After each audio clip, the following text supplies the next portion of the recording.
So now that Weeks has shown you how you can put together your own binding and create that with the Clover binding tool, I want to show you how you use that binding to actually finish your quilt.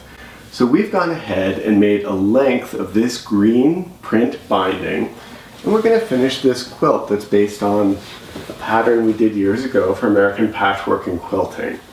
So now I'm sitting at my machine, and you can see I've attached our walking foot. Not all machines have walking feet, but if you do, it's a nice thing to use because what it does is it advances the top and bottom layers evenly. And we find that it makes it a little bit easier, but again, it's not necessary. So we have the binding that we made ahead of time. You can see it's nicely folded in half. And if you've set this aside, maybe you make it 1 week and you start sewing the next week, just make sure that it's nice and crisply ironed before you begin, because that crisp fold is essential. And remember, we had this slight point, kind of the nose that we used to feed it through the binding tool. You won't need that. I like to start with just a blunt end, so I take my scissors and start this as a blunt edge. And in my lap, I've got the quilt. And so this quilt, I find a corner, and I have my binding, and I start about 8 inches or so away from the corner. And what I'm going to do is open up this binding. And I'm starting a few inches from the end, and I'm folding it around. You see how I'm sandwiching this around? And what we're going to be doing is going all the way around the quilt, sewing this folded binding on. But I'm going to start with the very most important thing about this. I'm going to show you what not to do first, because this is one of the most common challenges or problems. If you open the binding like this with it flat on your table and you put the quilt down and then you fold it over, the problem is the bottom part of the binding is way down there. And then the top, this part, is what wraps around the thickness of the quilt. And because of that, it means that the top won't stick into the quilt as much as the bottom. They'll be slightly different. They won't line up perfectly. Instead, what we encourage you to do and suggest you do is you take it, fold it, and just kind of slide it on.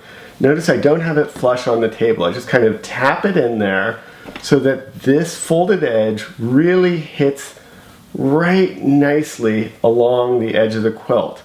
That way, what I'm trying to visualize is that this top edge and this bottom edge are in the same place. So I get that really nicely tucked in there. And I'm not going to start sewing at the end. Instead, what I'm going to do is get this tucked in.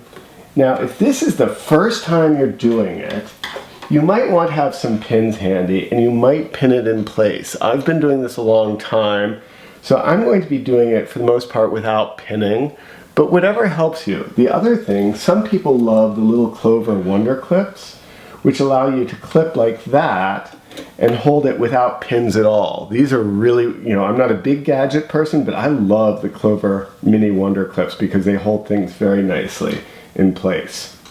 So here we go. I've got this all tucked in. I'm starting a few inches down, and I'm going to move this and lower my presser foot. And what I'm doing with my needle, I have my needle lined up just about 1/8 of an inch away from the inside edge of this. And I'm going to go needle down, needle up a couple times just to get it going. And I'll show you in a minute where this is going to sew, but I work my way down. So I tuck this in as I'm kind of tapping to make sure that's flush. What you don't want is you don't want this to pull away. You want it to be nice and flush. If I run my fingers up and down, I can feel that the quilt is nested very nicely. And then with my fingers, I hold this firmly, and I slowly sew.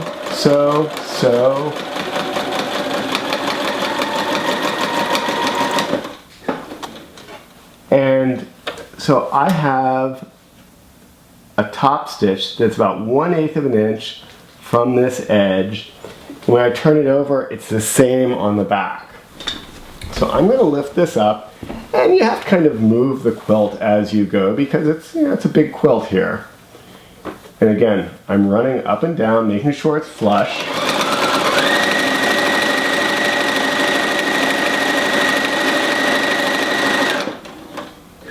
And our machine has a needle up, needle down feature. So I take advantage of that, and I put the needle down each time I advance this so it doesn't slip out of place. If yours doesn't have the needle up, needle down feature, you might just turn the wheel to lower that needle into place. And I periodically check the back to make sure it's all lined up. If I turn it over and I found that I didn't have it lined up quite right and maybe it slipped out, I don't worry about that right now. I feel like I can go back with my seam ripper later and take it out.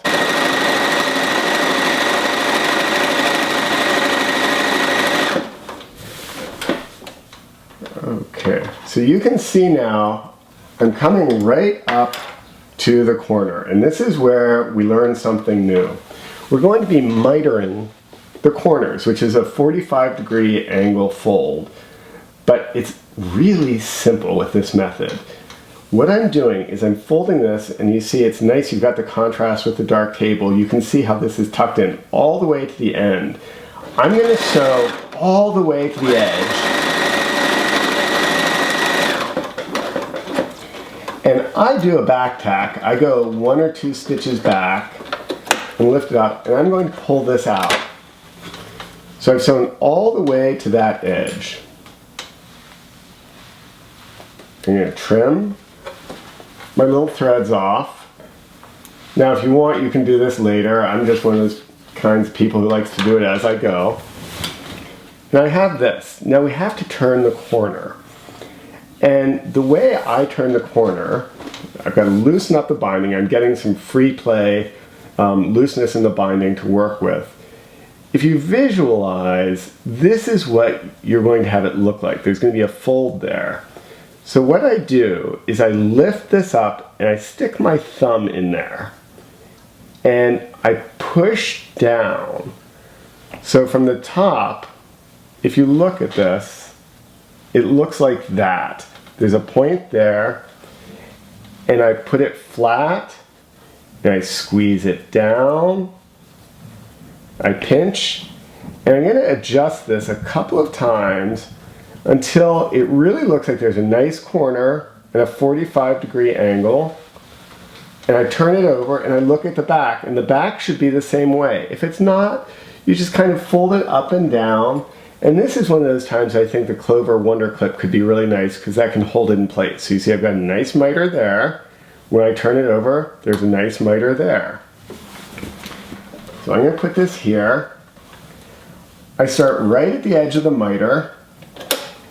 And I'll do 1 or 2 stitches there to get going. And I back tack 1 or 2 stitches. And then I proceed just as I did before. I tuck that in carefully, hold it down, and then with a walking foot, sometimes I have to nudge over the bulk of it. But then it gets going. Needle down, and I advance it. Tuck that in.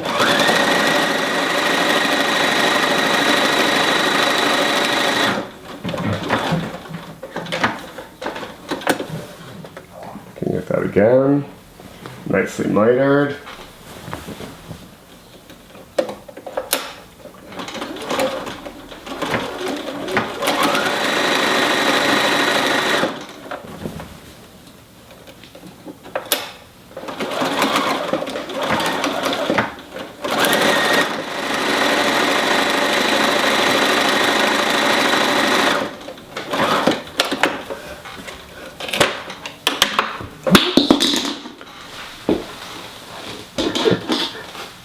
Runaway scissors.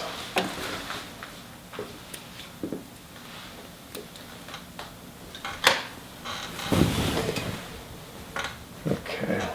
Now, I'd like to talk about how we end this. because this is where things change a little bit. First, I'm going to go in and trim my threads from where I started. And there are a couple of ways. I have one last miter to do. And when I do that miter, I'm going to have to join the end and the beginning. Some people like to join this at an angle, at a 90-degree angle, the way we did when we pieced the original binding. If you want to do that, then you need to have these two overlap by 2 1/4 inches. We tend to just blunt seam them together, in which case what you do is you just fold this over temporarily as a miter, and you lay them one on top of another, and you measure for a 1/2 inch overlap because you're going to have a 1/4 inch seam allowance on each side. So once again, if you're going to do an angled joint, you need 2 1/4 inches, but here I'm just going to do a blunt seam. So I measure 1/2 inch from one to the other. So here I see my 1/2 inch where it is. I'm just watching it visually. I'm going to take my scissors and I'm just cutting my extra binding off. And I always have a little extra binding, so we set it aside. We keep it wrapped up on a bolt for projects. Sometimes you have just a little piece you want to bind, and that's perfect. And also sometimes we take our leftover binding and sew it all together for a colorful binding for a quilt. So now I've got my 2 ends. What I'm going to do is put them front to front here and open them up. And it's pretty important here that they're very well aligned. So this is a case where I do use a pin. I put them together and I pin them right sides together. And I put this through the machine, and I use a standard 1/4 inch seam allowance. And I take my pin out and I open it back up and I finger press that seam and fold it back on itself. And again, lots of finger pressing here. I've got some little threads that I can trim. Always trim those later, but I think it's easier to get them as you go. And give it a real squeeze, really tight squeeze there. And now I go ahead and I miter that last corner just like I did with the others. And I check the front and back, and I've got a nice miter. And look, that's going to be really pretty nice and tight. So I put it there. I do my usual sewing. And I tuck this in, and I'm going to sew back to my first spot.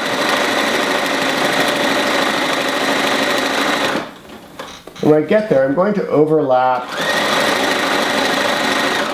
maybe about 1/2 inch and back tack. So I've gone all the way there. So this binding method is quite quick. I go all the way around, I go to each miter, I trim my threads, and I do a visual check all the way along to make sure that my binding is top stitched on both sides and that it hasn't slipped out anywhere. So I go around with each corner, just trim those.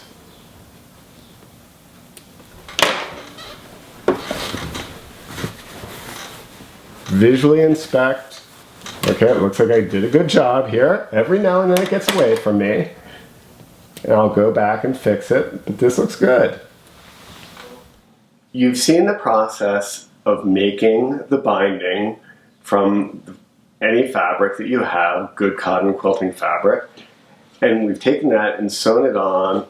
You can see the nice kind of sharp corners right here. They look nice and precise. And it's very good on the back. You've got the contrast. You can see what that looks like.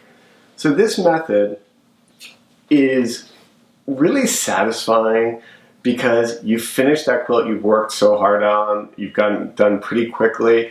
And it's a very durable binding. This just doesn't come off unless if you make some small mistake. Easy to fix. Don't worry about it. But with a little practice, it could become your new favorite technique.